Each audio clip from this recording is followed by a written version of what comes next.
In the pale pre-dawn light of mid-August, a series of precise and devastating explosions rocked the Baltimore Air Base near Voronezh, deep within Russian territory. The attack, a meticulously planned operation by Ukrainian forces, marked a significant escalation in the long and brutal conflict. It was a clear demonstration of Ukraine's growing capability to project power far beyond its borders, striking at the heart of the Russian war machine.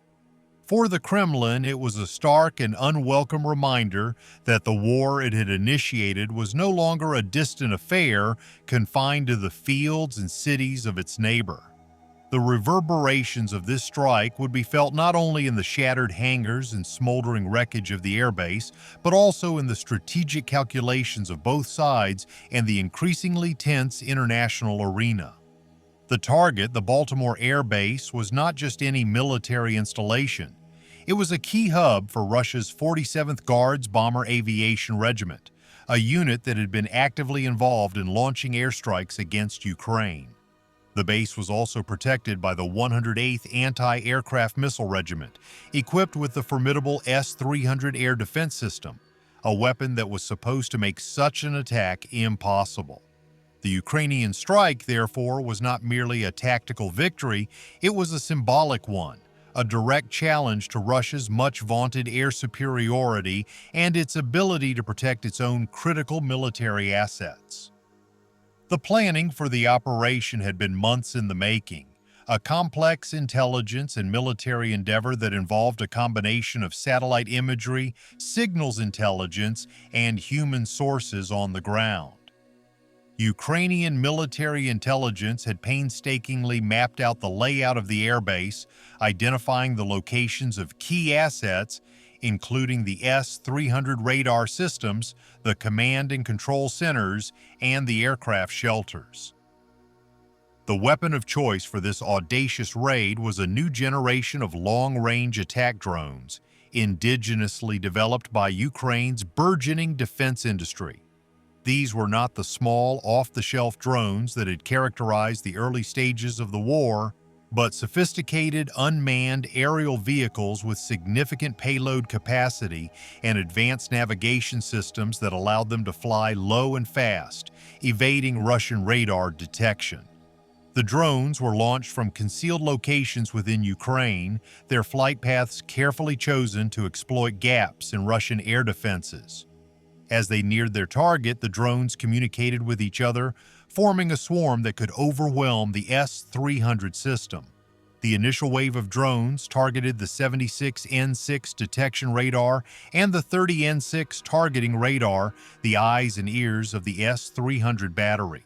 With the radars neutralized, the subsequent waves of drones had a clear path to their primary targets. The Su-24 bombers parked on the tarmac. The aftermath of the strike was a scene of utter devastation. Satellite imagery released in the following days confirmed the extent of the damage. The two critical S-300 radar systems were completely destroyed, their twisted and blackened remains a testament to the accuracy of the Ukrainian attack. At least two Su-24 bombers were reduced to charred skeletons, their wings and fuselages torn apart by the force of the explosions. Other aircraft showed signs of significant shrapnel damage. The airbase, once a bustling center of Russian air power, was effectively crippled, its ability to launch further strikes against Ukraine severely degraded. The financial cost to Russia was substantial, with each S-300 system valued at up to $150 million and the Su-24 bombers representing a significant loss of offensive capability. But the strategic cost was even greater. The attack on the Baltimore Air Base exposed the vulnerability of Russia's air defenses and sent a clear message to the Kremlin that no part of its territory was safe from Ukrainian retribution. The reaction from Moscow was a mixture of fury and a desperate attempt to downplay the significance of the attack. Russian state media initially remained silent on the incident, a common tactic employed to control the narrative and prevent the spread of bad news.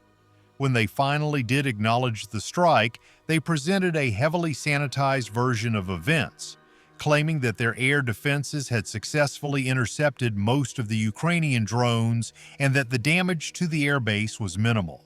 However, the satellite imagery and the reports from local residents who had witnessed the massive explosions and fires told a different story. The Kremlin's attempts to control the information flow were further undermined by the vibrant ecosystem of Russian military bloggers and pro-war commentators on platforms like Telegram, many of whom expressed their outrage and frustration at the military's inability to protect its own assets. In the days that followed, Russia unleashed a wave of retaliatory strikes against Ukrainian cities. The capital, Kyiv, was subjected to one of the largest aerial bombardments of the war, with a combination of hypersonic Kinzhal missiles, cruise missiles, and other weapons missiles, and hundreds of Shahed drones targeting civilian infrastructure and residential areas. The attacks killed and injured dozens of civilians, including children, and caused widespread damage to homes, schools, and even diplomatic missions. The international community condemned the Russian strikes as a barbaric act of terrorism, a desperate and indiscriminate response to a legitimate military operation. But for the Kremlin, the attacks served a dual purpose: to terrorize the Ukrainian population and to project an image of strength to its domestic audience, to show that it was still capable of inflicting pain on its adversary. However, the Ukrainian strike on the Baltimore Air Base was not an isolated incident. It was part of a broader and increasingly effective air campaign being waged by Ukraine against Russian military targets. In the preceding months, Ukrainian forces had carried out a series of successful long-range strikes on Russian air bases in Crimea, including the Saki and Belbek airfields, destroying numerous aircraft and damaging critical infrastructure. They had also targeted Russian ammunition depots, oil refineries, and logistics hubs deep within Russian territory, disrupting supply lines and degrading Russia's ability to sustain its war effort. These attacks were made possible by a combination of factors: the ingenuity and resourcefulness of the Ukrainian military, the growing sophistication of its domestically produced drones and missiles, and the crucial intelligence and military support provided by its Western allies. The introduction of long-range weapons like the ATACMS, Army Tactical Missile System, had given Ukraine the ability to strike with precision at targets that were previously out of reach. The strategic implications of Ukraine's air campaign were profound. For the first time in the war, Russia was being forced to fight on two fronts: on the battlefield in Ukraine and within its own borders.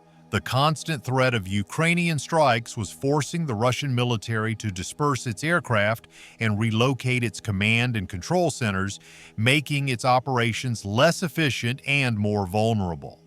The attacks were also having a significant psychological impact on the Russian population, shattering the illusion of a distant and victorious special military operation and bringing the reality of the war home to ordinary citizens. The increasing frequency of drone alerts and air raid sirens in Russian cities was a constant reminder of the price of the Kremlin's aggression. The strike on the Baltimore Air Base and the ensuing escalation of the conflict also had a significant impact on the international diplomatic landscape. The United States and its European allies, while publicly urging restraint, privately acknowledged the legitimacy of Ukraine's right to defend itself by striking at the source of the attacks against its territory. The provision of long-range weapons to Ukraine was a clear signal to Russia that the West was committed to supporting Ukraine for as long as it takes. At the same time, the escalating cycle of violence raised fears of a wider conflict and renewed calls for a diplomatic solution. However, with both sides convinced that they could still achieve their objectives on the battlefield, the prospects for a peaceful resolution remained bleak. In the end, the Ukrainian jet strike on the Russian base was more than just a successful military operation. It was a turning point in the war, a moment when the balance of power began to shift, however slightly, in favor of the defending nation. It was a testament to the resilience and determination of the Ukrainian people and their armed forces, who, against all odds, were not only holding their own against a much larger and better equipped adversary, but were also taking the fight to the enemy. The smoldering ruins of the Baltimore Air Base were a powerful symbol of Russia's strategic failure and a harbinger of the long and difficult road that still lay ahead in the struggle for Ukraine's freedom and independence. The events that followed the strike, the brutal Russian retaliation, and the unwavering Ukrainian resolve served only to underscore the high stakes of the conflict and the profound human cost of a war that had already claimed countless lives and shattered the peace of a continent.